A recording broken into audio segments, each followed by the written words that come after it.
Bonjour à tous les amis et bienvenue sur Astro pour soi, une chaîne d'astrologie qui parle astro pour vous. Aujourd'hui, on se retrouve pour parler de l'ascendant Scorpion. C'est parti. Alors l'ascendant Scorpion, j'en avais déjà un peu parlé avec l'ascendant Balance, mais l'ascendant Scorpion, l'ascendant Balance et l'ascendant Sagittaire sont les premiers, enfin ces trois signes en tout cas, sont les premiers signes collectifs du zodiaque. Autrement dit, du Bélier jusqu'à la Vierge, on était dans ce qu'on appelle les signes personnels, donc c'est la construction de la personnalité. Et là, avec la balance vient l'altérité, vient la rencontre de l'autre. Si c'est une rencontre première, une rencontre un peu charmante, collaborative, associative en balance, en scorpion, on est plutôt sur l'engagement dans la rencontre, le contact psychique, la découverte qu'une relation à deux, en fait, c'est compliqué. Euh, un peu ce rapport maison 7, maison 8, même si j'aime pas trop faire ces analogies-là, c'est vrai que là, pour le coup, ça correspond pas mal. Le scorpion, c'est celui qui va découvrir les choses cachées, qui va découvrir qu'en fait tout ne roule pas forcément comme prévu, qu'il y a l'inconscient de l'autre qui va jouer, son propre inconscient, que toutes les relations, tous les contacts vont quelque part laisser des empreintes invisibles. Donc le scorpion c'est le début du monde psychique, le début du monde de l'esprit, le début du monde des esprits, que ce soit des esprits humains, des esprits de la nature. C'est le monde psychique, mystique, ésotérique, occulte. Donc évidemment, l'ascendant scorpion, comment il va apprendre à se connaître, puisque c'est là toute la thématique de l'ascendant, c'est en explorant ces zones-là. C'est un ascendant qui va avoir besoin dans un premier temps de se rendre compte de l'impact psychologique des choses. Qu'est-ce que j'entends par là? Étant donné qu'il est ascendant scorpion, il est forcément descendant taureau. Donc dans un premier temps, il va avoir un rapport extrêmement simpliste avec l'autre. Ça va être des personnes qui vont aimer, par exemple, quand elles discutent, avoir un contact physique, discuter de choses simples, de choses quotidiennes. Ils vont paraître comme étant des personnes qui ne se prennent pas vraiment la tête. Ils vont dégager une étonnante simplicité d'être, simplicité de vivre. Mais sa maison 1 est en scorpion. Donc sa maison 1 nous dit, tu devras explorer les ombres. Et tu devras commencer par explorer les tiennes. Et si tu t'en rends pas compte, si tu fais pas ce travail-là, tu finiras par subir ces ombres. Tu finiras par subir ces énergies psychiques que tu n'as pas nettoyées. Tu finiras par subir ces instincts primaires, cet inconscient que tu n'as pas travaillé, que tu n'as pas commencé à conscientiser, que tu ne connais même pas. L'ascendant scorpion, s'il ne se pose pas des questions, s'il n'est pas dans une remise en cause, un processus de métamorphose, de transformation, s'il n'est pas dans la compréhension des mécanismes de quoi que ce soit, il va se passer des trucs dans sa vie qui vont le forcer à être dans cette énergie-là.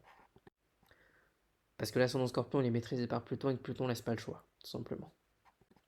Le scorpion le sait, il l'a déjà conscientisé, l'ascendant scorpion doit apprendre. Et c'est pas forcément des leçons qui sont très faciles. Donc c'est des personnes qui vont s'intéresser à la psychologie, la psychanalyse, la compréhension de l'esprit, l'hypnose, tous ces champs d'expérience qui nous montrent un peu la puissance cachée de l'esprit. Ça peut être aussi des gens intéressés par la biologie, la recherche scientifique. L'ascendant scorpion, un conseil que je peux lui donner, c'est va explorer la profondeur. Il n'est pas obligé de se disperser dans 20 domaines, d'ailleurs je lui déconseille de faire ça. Pour moi, l'ascendant scorpion, c'est un ascendant qui doit explorer une certaine forme de concentration, apprendre à concentrer son énergie dans quelque chose. C'est pas seulement un signe plutonien, c'est aussi un signe martien, ce qu'on oublie souvent. Le premier maître du scorpion, c'est Mars, c'est pas Pluton. Donc il y a une puissance d'action, de combativité, mais aussi de construction, pas seulement de destruction. L'ascendant scorpion, c'est aussi celui qui peut s'intéresser au monde occulte, quelqu'un qui va peut-être s'intéresser à la sorcellerie, à la manipulation des esprits, des énergies, à la magie, blanche, noire, grise, etc. L'ascendant scorpion, c'est celui qui va s'identifier à ses instincts et à ses désirs. Donc le piège de ça, c'est d'être dans une quête perpétuelle de pouvoir et de domination sur l'autre, parce qu'il va avoir cet instinct de domination et cet instinct de pouvoir, s'identifier à celui-là, ne pas chercher à le mystifier, ne pas chercher à le transcender, ne pas chercher à rendre utile, et être dans un rapport... vous voyez bien qu'avec un ascendant scorpion et un descendant taureau, le piège du rapport avec l'autre, c'est d'avoir que du rapport charnel, sexuel. Il y a un espèce de phénomène d'auto-sabotage qui peut avoir lieu chez l'ascendant scorpion parce qu'il y a cette recherche d'une puissance de vie qui passe par le dénuement, la mise à zéro, la défaite, le pied à terre, le recommencement. Donc ça peut être dans le champ affectif, ça peut être dans le champ professionnel, ça peut être dans le champ spirituel, qu'importe, mais si c'est pas conscientisé, c'est quelque chose qui peut subir comme ça. Il y a aussi chez les ascendants scorpions, en tout cas c'est ce que je leur conseille, de rechercher un certain niveau d'intensité dans leur existence. Alors attention, ça peut évidemment mener à des pièges, je sais pas moi, la recherche perpétuelle d'adrénaline, de situations dangereuses. L'ascendant scorpion, s'il n'est pas appuyé par un moi solide, des valeurs morales, ça peut effectivement donner des profils qui vont être dangereux pour eux ou dangereux pour les autres, c'est vrai. Mais l'ascendant scorpion, ça fait partie de son chemin quelque part, d'explorer ces voies dangereuses, d'explorer ces voies un peu borderline d'un point de vue moral, parce qu'il est là pour ça, il est là pour explorer presque ce qui est interdit. Il va falloir explorer un caractère passionnel chez l'ascendant scorpion. En fait, il va falloir se trouver une passion, pour dire les choses simplement. Un domaine où concentrer ses énergies psychiques. Un signe d'eau avec un ascendant scorpion, c'est une grande puissance intérieure, c'est un monde psychique à lui-même. Une personne qui va avoir ouais, des mouvements intérieurs très intenses, très puissants, une grande puissance d'introversion, qui va vivre beaucoup à l'intérieur d'elle, qui va pas forcément l'exprimer évidemment. Ça va être un profil qui va être difficile de décrypter pour une personne extérieure, difficile de comprendre. Et d'ailleurs, double signe d'eau, c'est pas. Non seulement c'est difficilement compréhensible, mais en plus, c'est pas forcément des personnes qui arrivent facilement à exprimer ce qu'elles ont à l'intérieur d'elles. Signe de terre avec un ascendant scorpion, grande puissance pour arriver à des objectifs concrets et matériels. Capricorne ascendant scorpion, Vierge ascendant scorpion. Vierge ascendant scorpion, ça c'est la combinaison de la critique par excellence, hein. Mais c'est la chirurgie, c'est le travail précis, c'est le travail rigoureux. Capricorne ascendant scorpion. Le piège de cette configuration-là, c'est le fait d'être sans pitié pour arriver à ces fins. Une certaine forme de cruauté d'ailleurs, qui sont partagées par les deux signes. Pas pour les mêmes raisons, hein. L'énergie scorpion est cruelle par sadisme, par plaisir de la cruauté, par plaisir du mal parfois, identification aux énergies plutoniennes et diaboliques, alors que le Capricorne c'est plus pour arriver à ses fins, quoi. C'est une, c'est une immoralité. Signe de feu et ascendant Scorpion, ça c'est compliqué. Par exemple, Lion ascendant Scorpion, c'est compliqué. Lion ascendant Scorpion, c'est des personnes qui vont avoir du mal, je pense, à se définir, qui vont avoir un sentiment de brisure intérieure déjà de base, parce que les signes sont en carré, en plus c'est en carré de signes fixes. Et je trouve que le carré Lion-Scorpion est particulièrement compliqué à gérer. Comment concilier le fait de briller, de se mettre en avant, avec l'exploration des ombres? C'est même pas dissoudre son ego, là, son Scorpion, c'est comprendre que l'ego est une barrière. Donc c'est faire de soi, c'est comprendre que soi-même, on est une barrière. Donc vous voyez bien que c'est... paradoxalement, c'est des structures, Lion, Ascendant, Scorpion, qui peuvent être extrêmement fragiles, euh, même au niveau relationnel. C'est déjà des beaux top départs pour des sentiments de culpabilité ou d'angoisse, ce genre de, ce genre de configuration. Bélier ascendant scorpion, scorpion ascendant bélier, il va falloir trouver un champ d'expérience où vous allez vous battre. Quel que soit, alors si possible, sans mettre les gens en danger, ça peut être par un sport, ça peut être par, je sais pas moi, une vocation professionnelle, qu'importe, mais il va falloir trouver un champ de bataille et un combat. Sinon, ça va être compliqué pour vous. Sagittaire, ascendant scorpion, c'est plutôt au niveau des idées que le combat va avoir lieu. C'est aussi une facilité, ou en tout cas, on est dans le champ de l'organisation des gens pour concrétiser des objectifs, ou ça peut être se sauver des ombres par la spiritualité. Sagittaire, ascendant scorpion, ou aussi poisson, ascendant scorpion, c'est un peu le même principe. C'est la spiritualité ou la philosophie, ou en tout cas les enseignements supérieurs qui vont permettre l'exploration des ombres sans pour autant s'identifier. Soleil en Gémeaux avec un ascendant scorpion. Le Soleil en Gémeaux, comme on le sait, l'énergie Gémeaux, c'est une énergie de papillonnage, c'est une énergie qui va aimer aller à gauche et à droite, que ce soit au niveau relationnel, affectif ou bien cérébral, c'est-à-dire en termes d'idées, passer du coq à l'âne. Alors que là, l'ascendant scorpion va lui demander de la profondeur. Donc comment réussir à concilier les deux? Ça va être compliqué. Une piste instinctivement qui me vient à l'esprit, ce serait de s'intéresser de manière profonde à un secteur qui est en rapport avec une facilité Gémeaux. Par exemple, la psychologie. Pourquoi? Parce que la psychologie, c'est l'art d'être dans les profondeurs dans un secteur qui est lié au contact avec l'autre, donc dans un secteur qui est lié au relationnel. On pourra avoir effectivement à ce moment-là une synthèse de l'énergie Gémeaux avec l'énergie Scorpion. Pourquoi pas aussi le domaine des sciences? Le domaine des sciences qui peut être un domaine Gémeaux, qui est quand même beaucoup relié à la compréhension immédiate du quotidien, la compréhension du monde proche, et en creusant un peu la question, on pourrait tomber sur les sciences. Un des côtés ombres de cette configuration, pour moi, c'est le côté perfide et le côté malicieux, mais malicieux, cruel et un peu sadique. Parce qu'il va y avoir ce côté enfantin du Gémeaux, un côté un peu manipulateur chez le Gémeaux. Il va essayer de s'arranger un peu en magouillant, en mentant.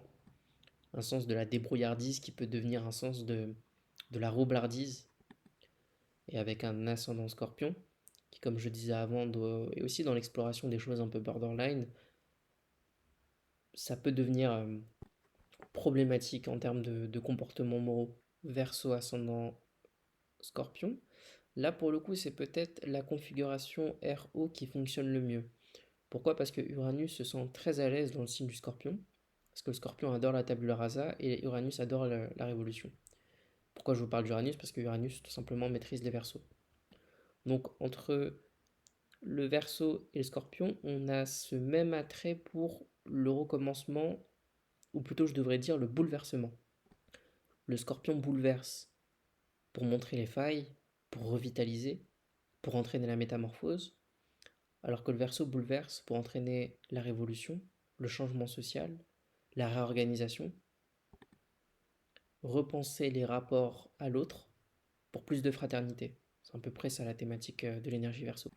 Donc on a bien là, dans cette configuration Verseau ascendant Scorpion, les, les, les graines d'un profil un peu révolutionnaire, très indépendant, très autonome, mais aussi extrêmement critique, peut-être envers la société, qui va être capable comme ça de trouver les failles de notre système. Pourquoi pas voir de les expliquer, de les intellectualiser, etc., etc. C'est intéressant ces deux signes parce que ils sont en carré, comme le Scorpion l'était au Lion. Le second carré du Scorpion, c'est évidemment le Verseau, mais c'est pas un carré, c'est c'est pas un carré en termes de rupture de schéma de pensée, c'est plus un carré qui va accroître la tension, qui va électriser les deux énergies. Et enfin, Scorpion, enfin Balance ascendant Scorpion, pardon. Là, évidemment, ce qui va être tout l'enjeu, c'est le secteur relationnel. Pourquoi? Parce que ce sont deux signes qui ont fondamentalement besoin du rapport avec l'autre. Vous voyez bien que les qualités balance vont s'exprimer naturellement avec un soleil balance, donc le charme, la courtoisie, euh, créer du contact, créer du lien, se faire apprécier. Mais on va avoir l'ascendant Scorpion qui va nous pousser à rechercher le lien authentique, la véracité dans les rapports, éviter la superficialité, mais toujours dans un environnement relationnel, voire affectif. On peut avoir dans cette configuration une grande intensité au niveau du monde affectif, émotionnel. Donc évidemment, regardez Vénus, regardez Mars.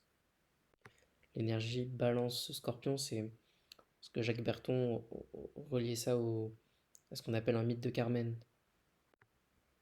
Donc un peu cette idée d'amour dangereux, de relations compliquées, côté un peu toxicité, veuve noire, etc. Pour conclure, et j'ai peut-être pas assez insisté dessus, j'appelle vraiment les ascendants scorpions, ou plutôt pourquoi je les appelle à créer de l'intensité, de la recherche, de la profondeur dans leur vie, pour mieux se découvrir. C'est parce que sinon le piège, c'est de tomber en descendant taureau. Et le descendant taureau aime la simplicité. Le descendant taureau aime l'inertie, le fait de rester figé sur une position. Et ça, je pense que c'est un piège pour l'ascendant scorpion, l'inertie. Des pièges, on en a vu plein, hein, l'identification au diabolique, l'identification à ses désirs, à ses pulsions, donc sur un espèce de rapport ombre, scorpion, taureau, où seuls les instincts et les désirs sont importants dans la vie et leur satisfaction. Les travaux de Freud en parlent super bien. Freud, c'est un bel exemple de sublimation je crois qu'il était taureau ascendant scorpion si je ne me trompe pas, ou l'inverse, mais il me semble que c'était ça, avec Mars rétrograde. Donc naturellement, il a dû avoir dans sa personnalité des puissants désirs, des puissants instincts et cette volonté de les satisfaire. Mais il en a fait une théorie. Il en a fait une théorie qui s'appelle la psychanalyse. Et la psychanalyse freudienne est principalement centrée sur le désir, sur la libido et sur comment sublimer tout ça, ou à défaut, comment elle crée de la perversion et des névroses. Donc pour les ascendants scorpions, ça peut être sympathique à lire par exemple les travaux de Freud. De l'énergie taureau, je dirais que l'ascendant scorpion doit prendre cette qualité de prendre soin du corps, euh, et avoir peut-être une activité ou une pratique qui ancre dans le corps, qui ancre dans la matière et trouver ce point d'équilibre entre recherche profonde, intensité psychique et ancrage dans la matière, ancrage dans la réalité. Vu qu'il est dans cette recherche de pouvoir et que l'argent représente un pouvoir, il va chercher à en accumuler pour avoir plus de biens matériels, mais le bien matériel va être qu'un symbole pour lui. C'est pas le bien matériel en lui-même qui lui fait plaisir, ni l'accumuler, mais c'est un symbole de pouvoir, un symbole de richesse, un symbole d'influence. Pour moi, c'est peut-être le piège dans lequel, par exemple, est tombé Freud dans la seconde partie de sa vie, lorsqu'il a commencé à avoir beaucoup de succès et qu'il n'était plus dans une véritable recherche des profondeurs de l'esprit, mais aussi dans une recherche, il était aussi dans l'accumulation de richesses, voire un côté fondamentalement vénal et très intéressé dans ses rapports aux individus. Donc voilà les amis, c'était tout pour cette vidéo, j'espère qu'elle vous a plu. Si c'est le cas, n'hésitez pas à lâcher un pouce bleu et un commentaire, j'y répondrai avec plaisir. On se retrouve pour la prochaine vidéo qui sera sur l'ascendant Sagittaire. On se rapproche de la fin pour cette série de vidéos sur les ascendants. J'espère qu'elle vous plaira. Et si vous avez des sujets que vous voulez aborder par la suite, j'ai encore des idées, hein, j'ai encore de la réserve sur les thématiques astrologiques qu'on pourrait aborder ensemble. En réalité, il y a des thématiques, enfin, les thématiques sont quasiment infinies. Tout dépend du degré de personnalisation qu'on va avoir dans les vidéos. Mais voilà, si vous avez des idées de points particuliers que vous voulez approfondir, bah, n'hésitez pas à m'écrire en commentaire et j'essaierai de voir si je peux en faire une vidéo pour vous aider. Je vous remercie, au revoir.